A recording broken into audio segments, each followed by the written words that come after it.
नमस्कार दोस्तों, मैं अमित तिवारी आप सभी का स्वागत करता हूं अपने YouTube चैनल पर। मैं आपको मैथ और रीजनिंग पढ़ा रहा हूं दोस्तों, बिल्कुल न्यू पैटर्न पे। जैसा क्वेश्चन आ रहा है आजकल बिल्कुल उसी पैटर्न पे पढ़ाऊंगा। चाहे वो यूपी ट्रिपल एससी का पेपर हो, चाहे एसएससी का हो, चाहे TET, super TET, UPSI, UPP, railway, कोई भी सरकारी नौकरी की आप तैयारी करते हैं, सबको फोकस करके एक बहुत ही अच्छा वीडियो, आज एक बहुत ही अच्छा कॉन्सेप्ट आपके लिए लेकर आया हूँ। अगर ये कॉन्सेप्ट आप सीख लेते हैं तो समझ लीजिए कि आपके कैलकुलेशन के क्षेत्र में क्रांति आ जाएगी। चलिए स्टार्ट करते हैं, देखते हैं। जैसे हमने एक टॉपिक लिख दिया है घनमूल और वर्गमूल। दोस्तों, घनमूल की जरूरत क्या है? जैसे मैंने एक क्वेश्चन लिख दिया है, सिंप्लीफिकेशन का क्वेश्चन है कि इसको सॉल्व करना है। अब जो जिसको पता है ये ट्रिक, वो मुश्किल से मुश्किल 10 सेकंड में क्वेश्चन लगा के चला जाएगा। आपको नहीं पता तो आप इस सवाल को 3 मिनट में लगाओगे। आपसे सोचो कितना आगे चल रहा है। आपके आसान आसान क्वेश्चन छूट जाएंगे और बगल वाला सब करके चला जाएगा, उसका सिलेक्शन हो जाएगा। आप सोचेंगे कि मेरिट से बाहर हो गए। तो सबसे पहले घनमूल निकालना सिखाते हैं। जैसे हमने कहा कि मान लो घनमूल क्या होता है। जैसे यहाँ पर 27 लिखा है और यहाँ पर करनी के पावर ये 3 लिखा हुआ है अंडर रूट के। तो आप दोस्तों ये क्या कह रहा है कि अंदर जिसका फैक्टर 3 हो जाए, मतलब जो 3 बार हो जाए वो बाहर निकल जाएगा। यानी ऐसे लिख लो इसको। तो ये भी घनमूल इसका क्या हो गया? 3 हो गया। तो ये घनमूल होता है। तो अब ये आपको पता होता कि 97 किसका घनमूल है, तो आप तुरंत इस क्वेश्चन को सॉल्व कर लेंगे। नहीं पता तो आपको दिक्कत होने वाली है। तो आइए समझते हैं कैसे घनमूल निकालना है। तो एक चीज ध्यान से देखना, आपको ये चीज याद करनी होगी। जैसे आपने पहाड़ा याद कर रखा है, चाहे 10 तक चाहे 20 तक, वैसे ही आपको ये याद करना होगा। कुछ चीजें याद करनी पड़ती कैलकुलेशन तेज करने के लिए। आगे चलते हैं। तो जैसे हमने 1 का क्यूब किया तो 1 आया, 2 का क्यूब किया तो 8 आया। तो देखो दोस्तों, जैसे 2 को 3 बार गुणा कर रहे हैं तो इकाई का अंक 8 आ रहा है। मतलब अगर किसी घनमूल में 8 लिखा हुआ है, इकाई का अंक, आगे क्या लिखा हुआ नहीं पता, एक्स वाई जेड कुछ लिखा, लेकिन पीछे लिखा है 8, तो समझ लो इसका घनमूल करेंगे तो जो इकाई का अंक आएगा वो हमेशा 2 आने वाला है। अगर पीछे लिखा है 7, तो अगर उसका घनमूल करते हैं तो इकाई का अंक 3 आएगा। अगर पीछे लिखा है 4 तो घनमूल करने पर इकाई का अंक आएगा 4। इस तरीके से इस चीज को समझना है। अगर कहीं पे लिखा है 9 तो घनमूल करेंगे तो इकाई का अंक 9 आएगा। तो इकाई का अंक हम डिसाइड कर सकते हैं आसानी से। अब जैसे मैंने एक क्वेश्चन लिख रखा है 2197, अब हमें इसका घनमूल करना है। तो दोस्तों जैसे हमने यहाँ पर देखा 7, हमने 7 देख लिया, तो यानी इकाई का अंक क्या आएगा? इकाई का अंक आएगा 3, क्योंकि अगर 7 लिखा है, गुणा करके लिखा हुआ है, तो इकाई का अंक 3 आएगा। और जब घनमूल निकालेंगे तो एक चीज हम ध्यान रखेंगे कि पीछे का 3 अंक ले लेंगे। अब 3 अंक के बाद जो संख्या बची है, जैसे 2, तो अब इस 2 को क्या, अब इकाई का अंक तो हमने निकाल लिया, दहाई का देखना, तो देखना ये 2 से कैसे पता करें कि यहाँ पर दहाई का अंक क्या आने वाला है। तो दोस्तों 1 का क्यूब क्या होता है? 1, और 2 का क्यूब क्या होता है? 8।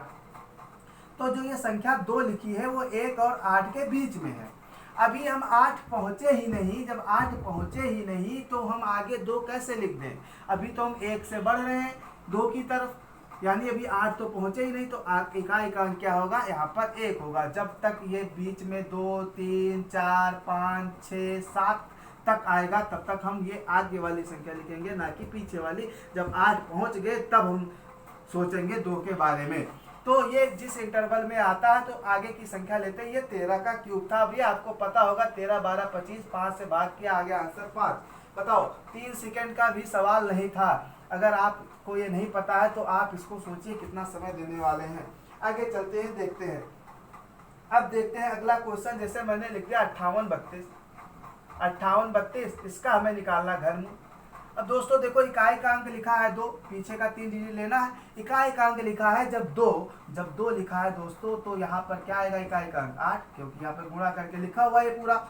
तो इकाई का अंक आने वाला है 8। 2 से हमने डिसाइड कर लिया इकाई का अंक आएगा 8। अब ये लिखा है 5, तो देखो दोस्तों 5 क्या है? फिर 5 क्या है? 1 का क्यूब 1 होता, 2 का क्यूब 8 होता, तो 5 इन्हीं के बीच में है। तो यानी आगे की संख्या 1 आ जाएगी, यानी 18 हो गया आपका इसका घनमूल।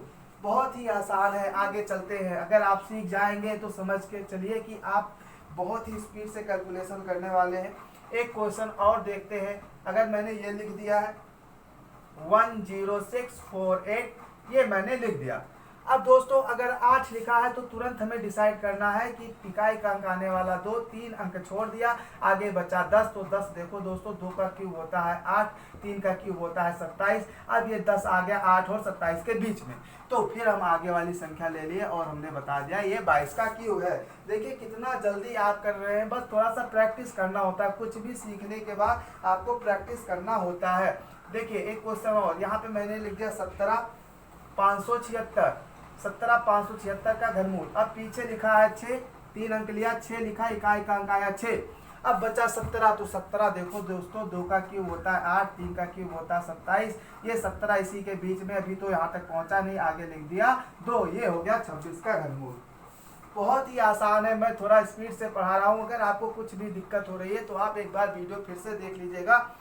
थोड़ा स्पीड का ध्यान रखना पड़ता है कि कोई बोर ना हो। आगे चलते हैं। जैसे मैंने एक क्वेश्चन लिख दिया 474552, 474552 का घनमूल निकालना है। मैंने यहाँ पर लिखा है पावर 3।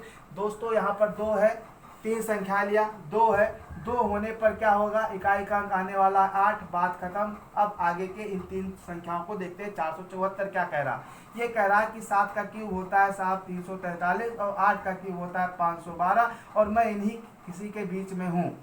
तो इन्हीं किसी के बीच में हूँ, तो आगे वाली संख्या ले लिया, हो गया 78। ये 78 का क्यूब। तो बहुत ही आसान है। उम्मीद कर रहा हूँ कि आपको क्यूब निकालना आ गया होगा, क्यूबिक रूट निकालना आपको आ गया होगा।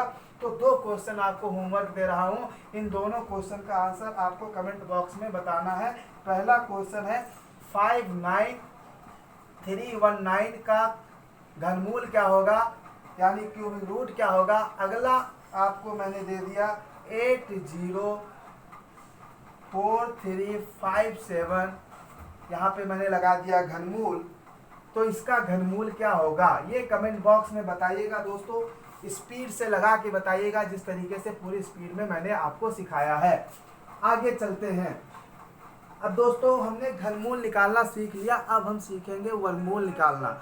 वर्गमूल निकालना भी बहुत आसान है। मान लेता हूँ कि कोई अभाज्य संख्या का वर्गमूल निकालना आ गया, आप उसका फैक्टर गुणनखंड करना स्टार्ट कर दिए। 2 से चेक करते हैं, 3 से चेक करते हैं, 4 से, 5 से, 6 से, 7 से, मान लेते हैं 47 या कहीं 43 का वर्गमूल लिखा हुआ है। आप वहाँ जब 43 पर पहुँचोगे तब आपको पता चला कि ये 43 का क्या है, वर्गमूल। तब तक काफ़ी समय निकल चुका होगा और आप काफ़ी कंपटीशन में पीछे हो चुके होंगे।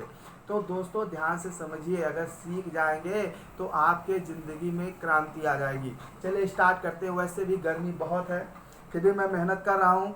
आप लोग भी मेहनत कीजिए, पढ़िए। जो इस समय पढ़ाई कर रहा है, इस कोरोना काल में जब पूरी दुनिया लॉकडाउन है, बहुत लोग गांव भाग गए हैं, कॉपी किताब यहीं छोड़कर चले गए हैं, उनका बैग यहीं बंद है, तो उनसे आप काफ़ी आगे हैं। अगर आप इस टाइम पढ़ाई कर रहे हैं तो कोई भी वैकेंसी आएगी, लिखवा लीजिए मुझसे। सबसे पहले उन्हीं का सिलेक्शन होगा जो इस समय मेहनत कर रहे हैं। तूफानों में जो पलते जा रहे हैं वही दुनिया बदलते जा रहे हैं। दोस्तों आप मेहनत करते रहिए, सिलेक्शन आपको मिलेगा। आगे चलिए। अब दोस्तों यहाँ पर एक चीज़ देखना कि अगर हम स्क्वायर कर रहे हैं, तो अगर हम 1 का स्क्वायर कर रहे हैं या 9 का स्क्वायर कर रहे हैं, दोनों का अगर स्क्वायर कर रहे हैं तो हमें इकाई का अंक 1 मिल रहा है। अगर हम 2 का स्क्वायर कर रहे हैं या 8 का स्क्वायर कर रहे हैं तो इकाई का अंक हमें क्या मिल रहा है, 4 मिल रहा है। हम 3 का स्क्वायर कर रहे हैं और 7 का स्क्वायर कर रहे हैं तो इकाई का अंक हमको मिल रहा है 9। और 4 का स्क्वायर कर रहे हैं और 6 का स्क्वायर कर रहे हैं तो हमें इकाई का अंक क्या मिल रहा है, 6। यानी अगर 1 मिला तो अगर कहीं पर कोई ये निकालना है, जैसे मान लेता हूँ कि कोई संख्या लिख दी गई है 121 लिखा हुआ, तो अगर 1 लिखा हुआ है तो इकाई का अंक 1 भी हो सकता है, 9 भी हो सकता है। अभी इसको हम समझेंगे दोस्तों। तो ये बातें हो गई, तो इसको कैसे ध्यान में रखा जाए, ध्यान से देखो। यहाँ सबसे पहला, यहाँ सबसे आखिरी का 1 जैसा, 2 और 8 1 जैसा, 3 और 7 1 जैसा, 4 और 6 1 जैसा। अगर इकाई का अंक आता तो ये। अब देखो दोस्तों वर्गमूल क्या होता है, जैसे यहाँ पे लिखा हुआ है 25। अब यहाँ कुछ नहीं लिखा तो यहाँ 2 छिपा हुआ, तो जिसका 2 फैक्टर बनेगा, 2 गुणज बनेगा, वो बाहर निकलेगा, या कहा जाए कि जिसका स्क्वायर बन गया वो बाहर निकल जाएगा। तो ये होता है वर्गमूल। अब क्या समझना है इसमें, क्या समझाना है मुझे वो बहुत ध्यान से समझिए, बिल्कुल कंसंट्रेट हो जाइए, पूरा दिमाग आपका जो चीज़ मैं बता रहा हूँ उसी पे होना चाहिए। थोड़ा सा भी दिमाग आपका इधर उधर है तो आप कंसंट्रेशन खो देंगे, तो आप समझ नहीं पाएंगे। बहुत ध्यान से समझिए, लगाने के बाद प्रैक्टिस कीजिए, 50 60 70 सवाल लगाइए, बिल्कुल मेहनत कीजिए। अब देखिए दोस्तों, यहाँ पर लिखा हुआ है 09। हमें वर्गमूल में पीछे का 2 डिजिट यानी 2 अंक लेना, घनमूल में हम 3 ले रहे थे। अब 09, अब ये 9 लिखा हुआ है तो इकाई का अंक 3 भी हो सकता है और 7 भी हो सकता है। 3 भी हो सकता है और 7 भी। इकाई का अंक क्या हो सकता है? 3 भी। यूनिट डिजिट आपका 3 भी हो सकता है और 7 भी हो सकता है। अभी नहीं पता कि क्या होगा। अब चलो ठीक है, अभी ये नहीं पता, अभी हमें नहीं पता, अभी हम डिसाइड नहीं कर सकते। अब हम देखते हैं आगे की जो 2 संख्या है उससे हम देखते हैं कि दहाई का अंक क्या आने वाला है। अब दहाई का अंक क्या आने वाला है वो चेक करते हैं। अब दोस्तों जो ये 22 लिखा हुआ है तो ध्यान से देखो, 4 का स्क्वायर क्या होता है? 16, और 5 का स्क्वायर क्या होता है? 25। तो अपना जो ये 22 है ये 16 और 25 के बीच में है। 16 और 25 के बीच में, इस चीज को हम समझ चुके हैं। अब दोस्तों देखना ध्यान से कि अभी तक तो ये 25 पहुंचा नहीं, अभी 16 से 25 की तरफ बढ़ रहा, तो हमेशा आगे वाली संख्या लिखते हैं जैसे हमने घनमूल में सीखा। तो यहाँ पर दहाई का संख्या हो गया 4, लेकिन अभी भी नहीं पता कि इकाई का अंक 3 होगा कि 7 होगा। तो उसको कैसे पता करें? तो देखो दोस्तों, जो ये 22 लिखा है यहाँ पर 22, इस 22 को जिन 2 संख्याओं के वर्गमूल के बीच में उनका आपस में गुणा कर लो। जैसे 4 और 5 का हम गुणा करेंगे तो क्या आएगा? 20। अब हम चेक करेंगे कि ये जो 22 है ये 20 से ज्यादा है कि कम है। तो हमने देखा कि ये 22 20 से ज्यादा है, 22 20 से बड़ा है। जिन 2 संख्याओं के वर्ग के बीच में ये संख्या आई, उन्हीं 2 संख्याओं को आपस में गुणा किया गया और उससे इसका कंपेयर किया गया, तुलना किया गया कि ये 20 से बड़ा है कि छोटा है। तो हमें क्या पता चला कि ये 20 से बड़ा है। अब जब ये बड़ा निकल गया तो इन दोनों में बड़ा कौन? इन दोनों में बड़ा है भैया 7, तो बड़ी वाली संख्या ले लिया 47।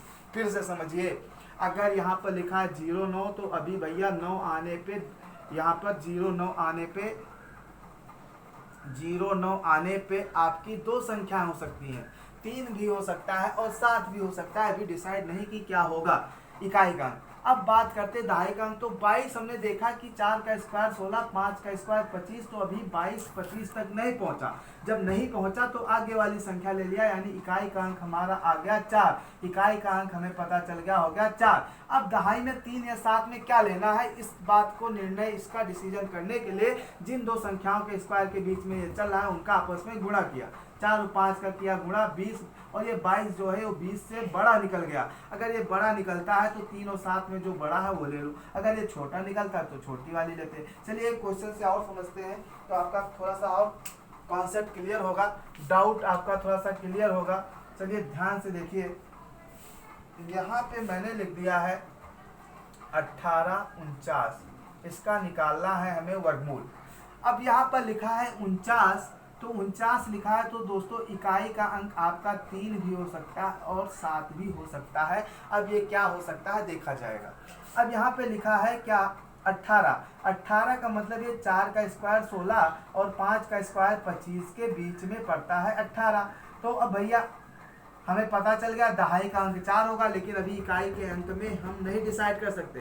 वो डिसाइड करने के लिए ये 4 और 5 के बीच में है, तो हम क्या करेंगे 4 और 5 का गुणा करेंगे, यानी आया 20, और 20 से कंपेयर कर लिया तो इस बार जो 18 है वो 20 से कम निकल गया, मतलब 18 20 से छोटा है, तो यहाँ छोटी वाली संख्या ले लिया, ये 43 का वर्गमूल हो गया। अब दोस्तों देखो, अगर कहीं 43 का लिखा होता, अगर ये सवाल 18 49 लिखकर चला आया और आपको इसमें ऐसे दे देता 7/10 और इसी का आंसर बताना, इतना छोटा सा सवाल मान लेता हूँ, लेखपाल के पेपर में आ गया। अब आप क्या करेंगे 18 49 ऐसे लिखेंगे। अब आप क्या करेंगे, इसका गुणनखंड करेंगे, देखेंगे कि ये 2 से तो कटेगा नहीं, विषम 3 से देखा 3 6 18 नहीं कट रहा। फिर आप पहुंचे 7 से देखे, 11 से देखे, 13 से, इसे करते करते जब आप 43 पर पहुंचेंगे तब आप जान पाएंगे कि ये 43 का था। तब तक समय बहुत, समय कभी नहीं रुकता, किसी के लिए भी नहीं रुकता, समय हमेशा चलता रहता है, गतिमान है, तो आप पीछे हो जाएंगे। लेकिन अगर आपको ये तरीका पता है तो आप 10 सेकंड के अंदर लगा के और आगे निकल गए और कंपटीशन में बने हुए हैं, नौकरी आपकी इंतजार कर रही है। आगे चलिए ध्यान से देखिए, जैसे मैंने लिख दिया 3136, 3136 लिख दिया, पीछे लिखा 6, 6 लिखा है तो या तो 4 हो सकता है या 6 हो सकता है। अब भैया आगे की संख्या जो ये 31 है वो देखो किसका, 5 का स्क्वायर और 6 का स्क्वायर। 5 का स्क्वायर होता है 25 और 6 का स्क्वायर क्या होता है 36, तो 31 25 और 36 के बीच में है, तो आगे वाली जो दहाई का अंक है वो 5 हो गया। अब ये 4 और 6 यहाँ पीछे क्या लिखा जाए, यहाँ क्या लिखा जाए, ये डिसाइड करने के लिए हम देखो इन दो इंटरवल के बीच में है, 5 गुणे 6 हो गया हमारा कितना 30, तो हम 30 से इसका कंपेयर कर लिए तो भैया पता चला 31 इस बार ज़्यादा निकल गया, 30 से ज़्यादा है तो यहाँ पर लिख दिया 6, यानी 56 का वर्गमूल। ये 56 का वर्गमूल लिखा हुआ था। आइए चलते हैं एक क्वेश्चन से और समझते हैं। एक बड़ा सा क्वेश्चन ले लेते हैं, जैसे मैंने लिख दिया 82 81 मैंने लिख दिया। अब दोस्तों एक लिखा है तो या तो एक आने वाला है या तो आने वाला 9। अब 9 एक नहीं पता, लेकिन अब चलते देखते दहाई का क्या होगा। तो देखो 9 का स्क्वायर क्या होता है 81 और 10 का स्क्वायर होता है 100। तो अभी तक तो ये 100 तक पहुंचा नहीं, अभी 82 इन्हीं के बीच में कहीं पर है, तो आगे वाली संख्या हो गई 9। आगे वाली संख्या क्या हो गई 9।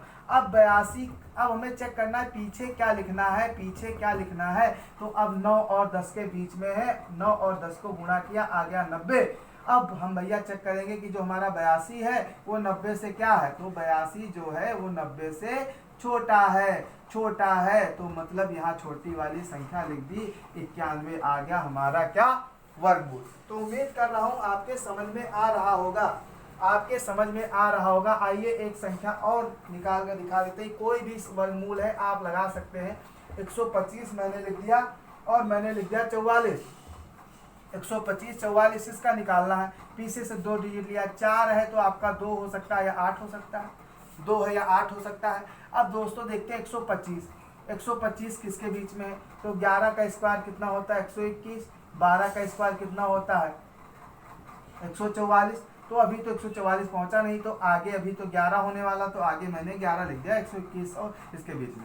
अब देखते हैं 125 क्या है, तो 11 गुणे 12 बराबर होता है 132, और 132 से क्या है 125 छोटा है, तो हमने छोटी वाली संख्या लिख दी 112। तो उम्मीद कर रहा हूँ कि आपके समझ में आया होगा और आपने एंजॉय किया होगा। आप एक क्वेश्चन का जवाब दीजिएगा, 62 61 किसका वर्गमूल है, कमेंट बॉक्स में बताइएगा। तो दोस्तों मैं पूरी मेहनत और शिद्दत के साथ आपको समझा रहा हूँ, मैं कोशिश ये करता हूँ कि आपका भी समय बर्बाद ना हो, इसीलिए मैं जो चीज़ें लोग 1 घंटा में बताते हैं मैं 15-20 मिनट में, मैं चाहता तो इसका 2 वीडियो बना सकता था, लेकिन ऐसा मेरा कोई मकसद नहीं है। मेरा मकसद है कि आपको ज़्यादा से ज़्यादा फ़ायदा पहुँचाऊँ। गर्मी बहुत है फिर भी मैं पूरी लगन से मेहनत कर रहा हूँ, आप भी मेहनत कीजिए और सफलता पाइए, नौकरी पाइए। चलिए मिलते हैं नेक्स्ट वीडियो में, थैंक यू।